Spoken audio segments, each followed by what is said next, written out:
You want to support Roland Martin Unfiltered? Be sure to join our Bring the Funk fan club. Every dollar that you give to us supports our daily digital show. There's only one daily digital show out here that keeps it black and keep it real as Roland Martin Unfiltered. Support the Roland Martin Unfiltered daily digital show by going to RolandMartinUnfiltered.com. You can make this possible. Folks, during this election season, you have seen a number of video clips and also memes and quotes of James Baldwin, someone who was very vocal about fighting for freedom for black folks in this country. In his latest New York Times bestseller, Begin Again, James Baldwin's America and its Urgent Lessons for Our Own, Princeton professor of African American Studies and MSNBC contributor Eddie Glaude Jr. looks at James Baldwin's life and work and relates it to the world we're living in right now. Eddie Glaude Jr., glad to have you on the show. Eddie, when we think about what Baldwin said, I often say when you look at King's book, Chaos or Community, where do we go from here, Chaos or Community, that you literally, if you just listen to what he says and writes and what King writes, you swear they're talking about 2020 and not 1965, 67, or 68. Absolutely. Particularly Baldwin responding to the country's betrayal. When we talk about 63 and 64 and 65, March on Washington, Civil Rights Act, Voting Rights Act. But, 68, as you know, Roland, this is the election of Richard Nixon. By 72, re-election. What do you get? You get the hard hat rebellion. You get the so-called forgotten American, the silent majority. You get the debates around school busing, the violence in Boston and the like. So Jimmy lives long enough to see the country turn its back. And in some ways, Roland, after the assassination of Dr. King in April of 68, he collapses. He tries to commit suicide in 1969. So he has to try to figure out how to pick up the pieces.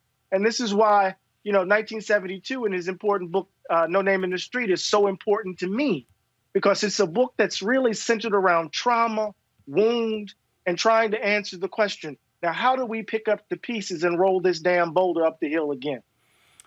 We are engaged in a very vigorous battle here. We are seeing the results. I used the hashtag we tried to tell you in terms of what Donald Trump was going to be.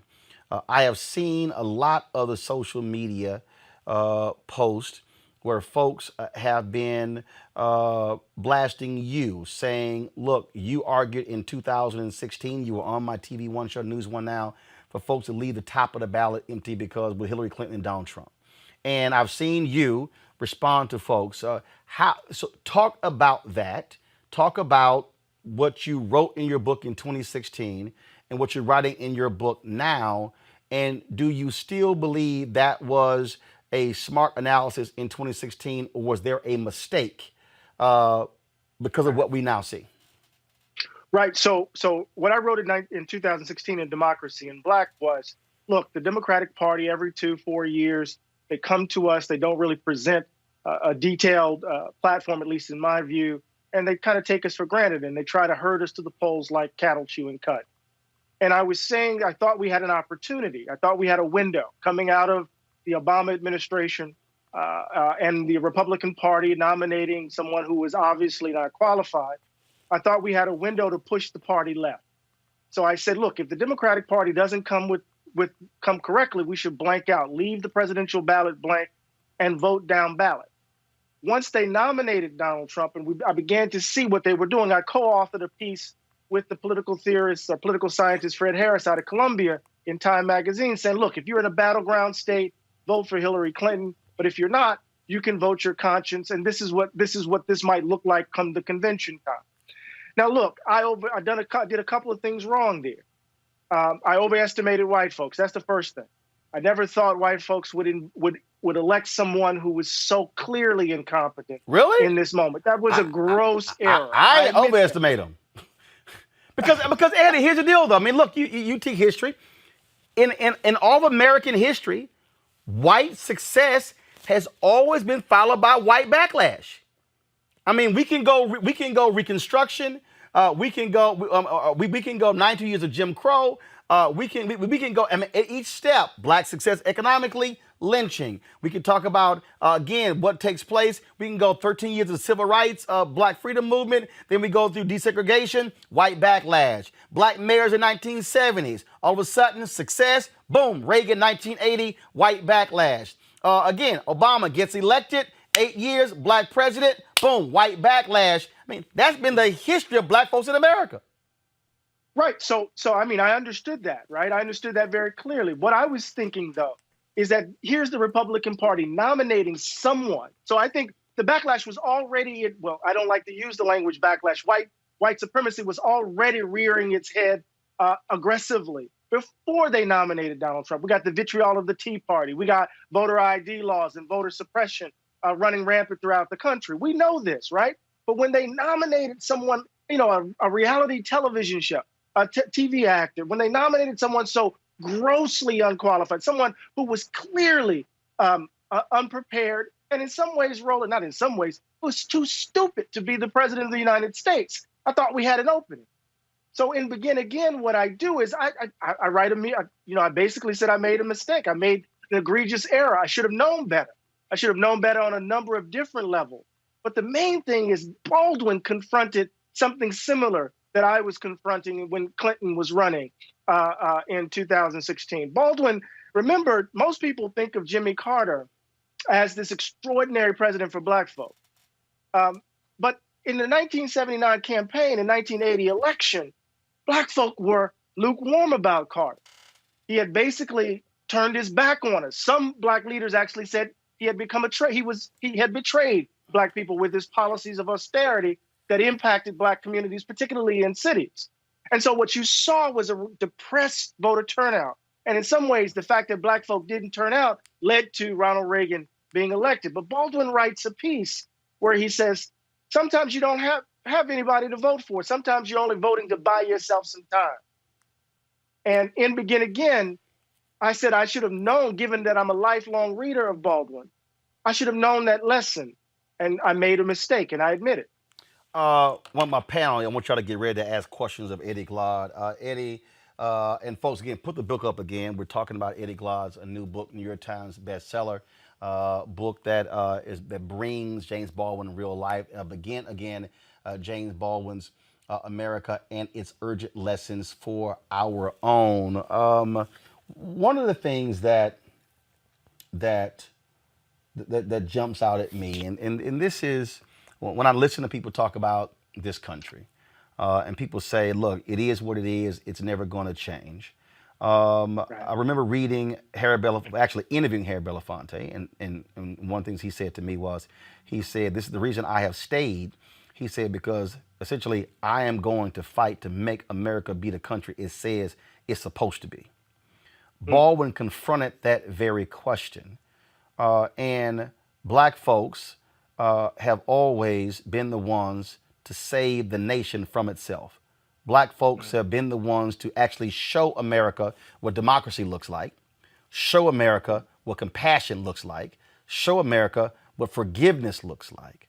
And so what do you say, though, reflecting through the prism of Baldwin, to young voters who say, I don't believe that my vote can make a difference, and so I'm going to march for change and fight for change, but I'm going to check out of the voting process, even though the marching I'm voting for is to get the politicians to change policy, but I'm going to check out of the very system that can elect folk who agree with me. It's like those two things are at war with each other.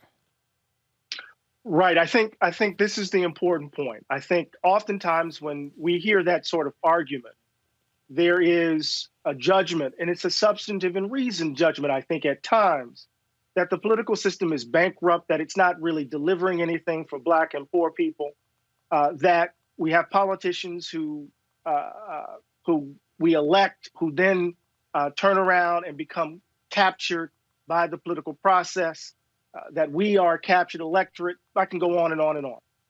What we need to understand is that the vote is one of the most important tools in our political arsenal.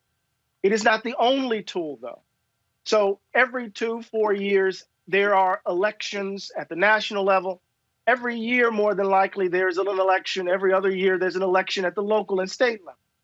And part of what we need to understand is that politics involves electoral processes, but it's not reducible to those processes. So if we're thinking about change systemically, we need to understand that voting is a part of it. But when we overburden voting, and what I mean by that is that when we think about wholesale change being reducible to the vote, then we set ourselves up for disappointment. Voting in a democracy, Roland, in my view, is actually the last thing we do. Prior to the election, we are engaged in the work of trying to build the society that we want to build, in trying to create the conditions to produce the sorts of people we want to elect and hold accountable. So we have to see voting. This is what I'm saying to young folks. We have to see voting within the overall strategy of our attempt to build a genuine, right, just democracy. But I understand why they're skeptical. But the skepticism shouldn't lead to a dismissal of the vote as such. It should lead to a dismissal of a certain frame of understanding the role and place of the vote, if that makes sense. Do you also believe that we also have a massive, massive failure when it comes to civics? That part of this issue is that we have folks who have no clue. And should the solution be, look, the school system is not going to do it. You're at what I call the end of the education process. You have your primary, your secondary, elementary school, middle school, high school, then you have college. And so should black communities, black churches, black organizations be leading massive civic engagement workshops and discussions? And two, and it's no disrespect to MSNBC or CNN or Fox News or ABC, NBC, CBS, but they're not going to do it. I'm just being honest. Shouldn't we also be challenging and calling out black targeted and black owned media, saying, are y'all going to keep spending all of this damn time on sitcoms, reality shows, award shows, and entertainment and gossip and sports, and dedicate something to civics, to public affairs, so our folks are not only becoming aware of issues around an election? Your thoughts on that? Yes, and yes. I mean, I can only say yes so many times, right? So I think, whether it's Nkrumah's conscientization, whether it's political education or the like, it is certainly the case that, we need to understand more fully, I think, the complexities and nuances of the political process, of the pursuit of power in the name of justice, of, in some ways, the power of everyday ordinary people. And the example I have in my head, of course, is the Student Nonviolent Coordinating Committee and what they did at their height and how they entered into spaces, sharecroppers in Mississippi and the like, and created the conditions under which they could become the leaders that they were looking for, as Ms. Baker would put it, right? How they would then run for office, but understood that running for office can present the danger of demobilizing grassroots efforts. But all of this was bound up, in an idea of the power of everyday ordinary people. Freedom schools in another instance, right? I think this is really important, Roland, because you hit it right on the head. The second point, I think, is really important in the sense that what we've witnessed is in some ways the contraction of public deliberative space. Black-owned media, I mean, it can't just be Twitter. It can't just be social media, right? We've reduced the kinds of spaces where there's serious conversations about us, by us.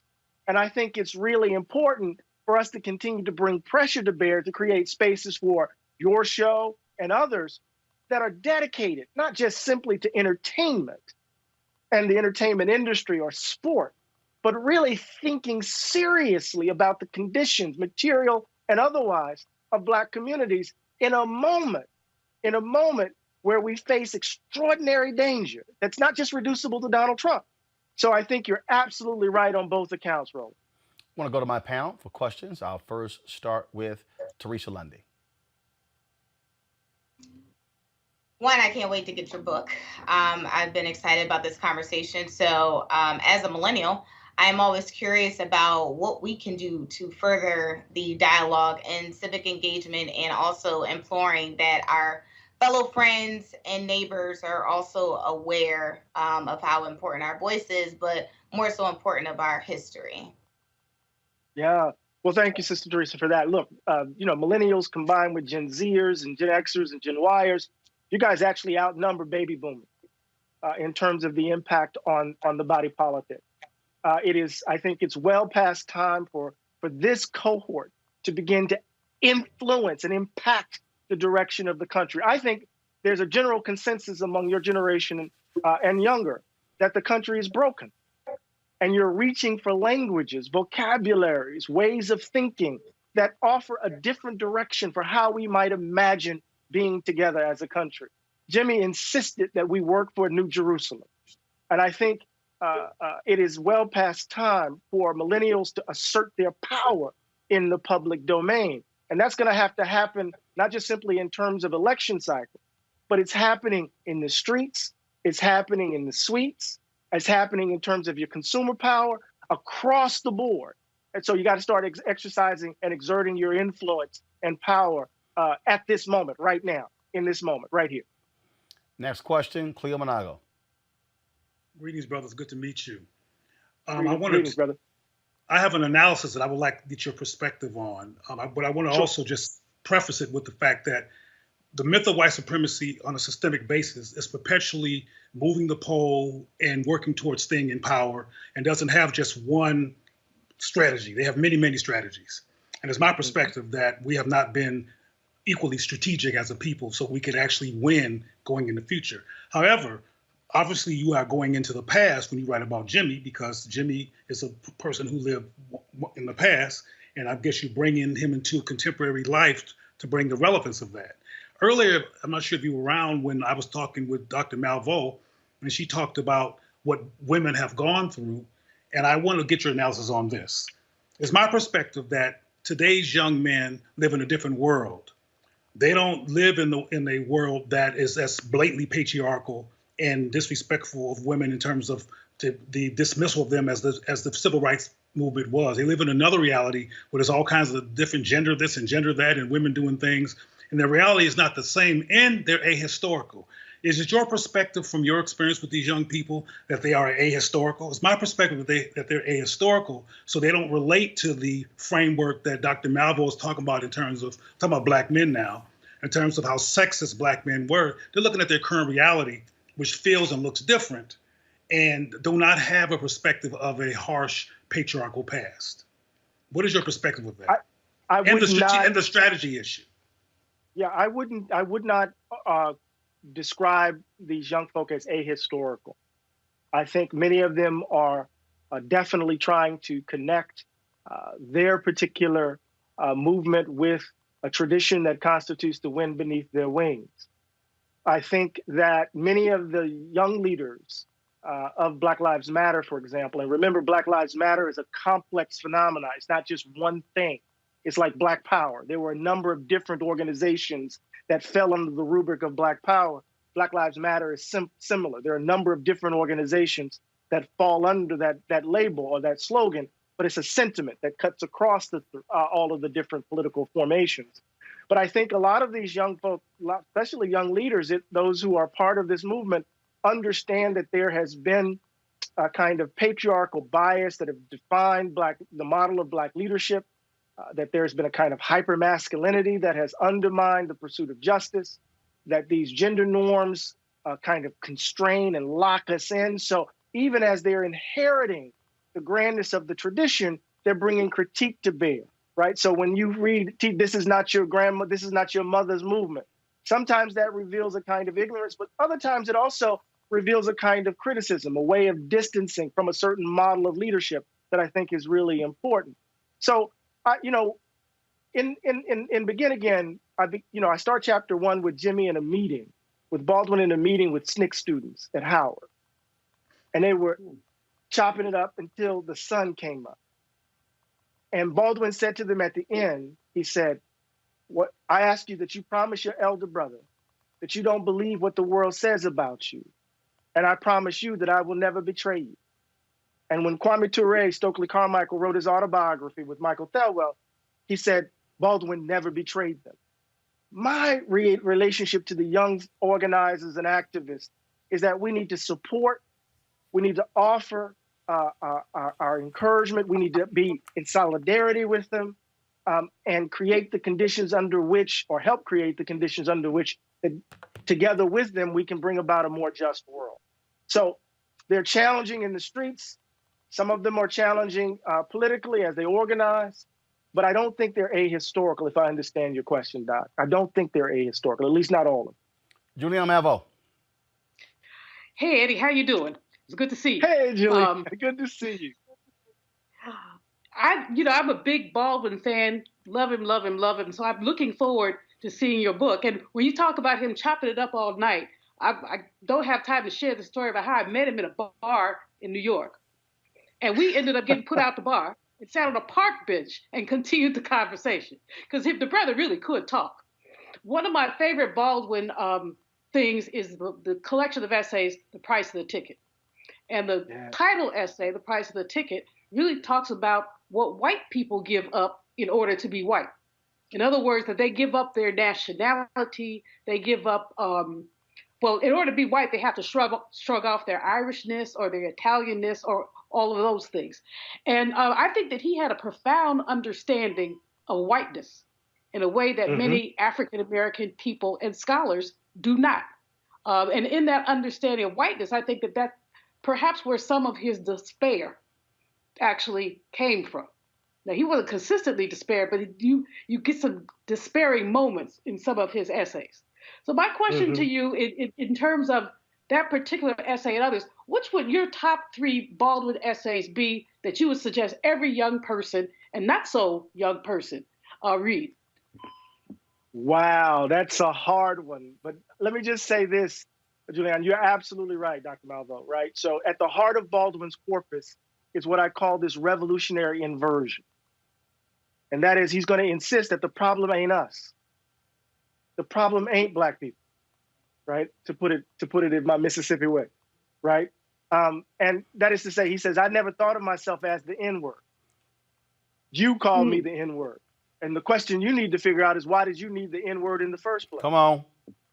So then he says, I'm going to give the N-word back to you. And then ask the question, who's really the N-word, baby? Right? So Baldwin flips it.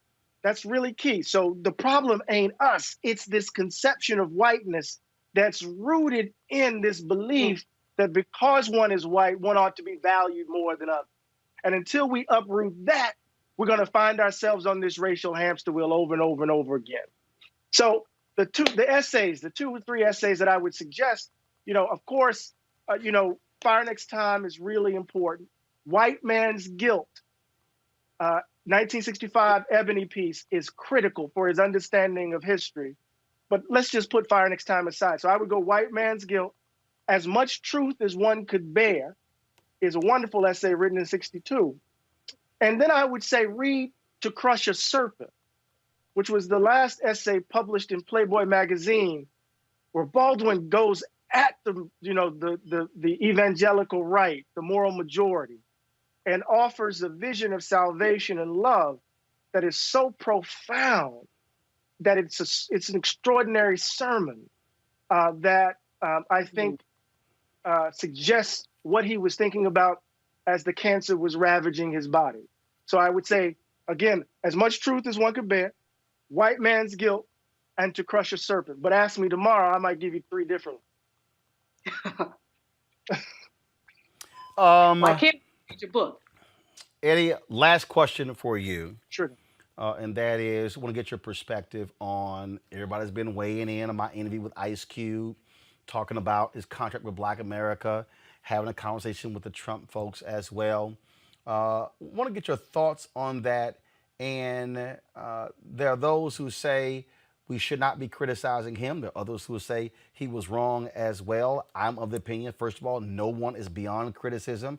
I've gotten criticized from different people as well. The moment you choose to step into the political arena, you're going to make yourself susceptible to criticism. Just your thoughts on what you've heard and all these different things around that issue. You know, Roland, at the heart of it is a problematic conception of leadership. You know, Du Bois worried about it in Souls of Black Folk. He says when leadership is chosen from outside of our community, right, it undermines the very democratic process. He was referring to Booker T. Washington in that extraordinary essay of Mr. Booker T. Washington and others. And so part of what we need to kind of interrogate here, whether you agree with Ice Cube or not, is what is his conception of Black leadership? How is he thinking about his relationship to everyday ordinary folk? What authorizes his voice? Who gives him the power to speak on behalf of X, Y, and Z?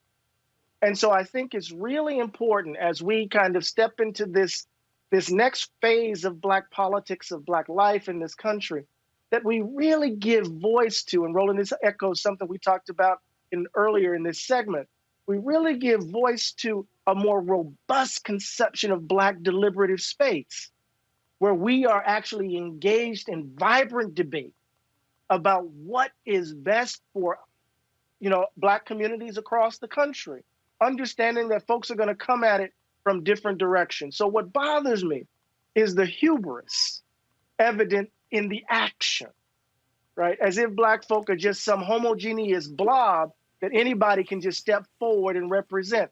What is Ice Cube's, who is Ice Cube's constituency? Who holds him to account? Who is he responsible to? Right? It goes beyond just simply having a love for Black folk, right? It has it is tied up or bound up with who is one accountable, who are you accountable to and responsible for? Folks, the book, please show it again, by Eddie Glaude Jr. The book is Begin Again, James Baldwin's America and Its Urgent Lessons for Our Own. The final question I asked is of every book author. I can't believe I forgot about it. Every book author has a wow moment. A wow moment when they're researching a book, when they're writing it, when they're going through things. What was your wow moment when you were writing this where you just went, oh my goodness, wow, that's crazy? What was it? Oh, wow, so many. You know, there was one. I'm in the Schomburg. I'm in the Schomburg going through Jimmy's papers, right? And there's this. You remember those little memo pads, Roland? Yep. And Julianne, where you could write about. They're about this big, and you could write on them. Yep. I come across a little memo where Baldwin, scribbled a note to Robert F. Kennedy after his brother was assassinated, and it's a note on behalf of Harry Belafonte, Lorraine Hansberry, Jerome Smith, all the folks who met with Bobby Kennedy in '63, earlier that year, right? And Baldwin is saying to him, let me grieve with you. Let us grieve with you. We know what the suffering is. That's what we were trying to get you to see. And it's consistent with Jimmy's notion that suffering is the bridge. And I remember reading that in the file and just going, oh my God, this is something else. And it sent me back to, the artist's struggle for integrity. It sent me back to a whole range of essays, but it was one of the many wow moments I had, working my way through over 7,000 pages of work. All right, Eddie Glaude Jr. I appreciate it, man. Thanks a lot. Thank you, Doc. Take care of yourself and stay safe. Yes, sir. Thank you very much. All right, folks, back to our Roland Mark Unfiltered video in just one moment.